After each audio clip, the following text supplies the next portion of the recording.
Bederatzigarren urtea dau, bederatzi egizien dugu dagoeneko.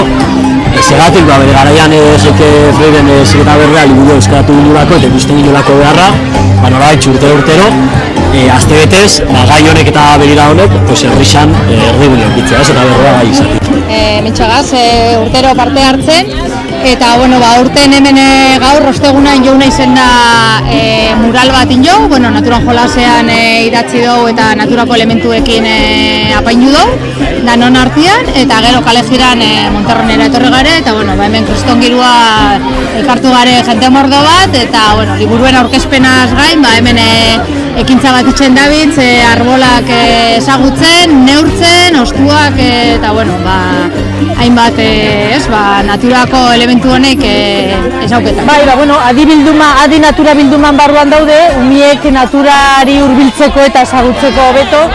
Aurten biak hauexek dira, koloretako intsektuak alde batetik, honetan zer ikasiko dute alde batetik polinizazioa zer dan, eta hortan ari diren intsektuak zeintzu diran, normalean bere inguruan hurbil dauden intsektuak dira eta loreak bebai agertzen dira, baina ez bakarrik intsektuak eta loreak ikuste, baizik eta marrazketaren bitartez egingo danez, marrazketa egiten ere ikasiko dute. Orduen hor jarduera bi daude, alde batetik intsektuak eta landareak ezagutzea, eta bestetik marrazketa ikasten. Eta bestetik daukagu hau, oso polita dira hauek, Bestetik daukagu hau, gazte naturalisten kuadernoa da, eta ibaiak ezeguneak eta itsasoak izango dira protagonistak azonetean, zeiaz atara genuen basokoa, ez?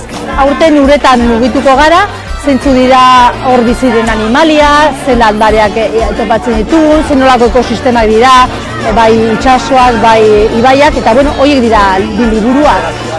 Ordena ipini behar izan dut, baina ondo ibili dira eta parte hartu dute. Nik uste gustora ibili dira, apur bat basoen inguruan ikasi dutela zerbait espero dut, zelan neurtu zuaitz bat, zelan perimetroa bai altuera, baina hori metrori gabe, arkatz batekin egin dugu, zen nolako ezberdintasuna dago zen batzuen artean, ostoak erabili ditugu eta beste batzuk margosten egon dira ostoekin, entretenituta eta basoak hobeto ezagutzeko gunea izan da.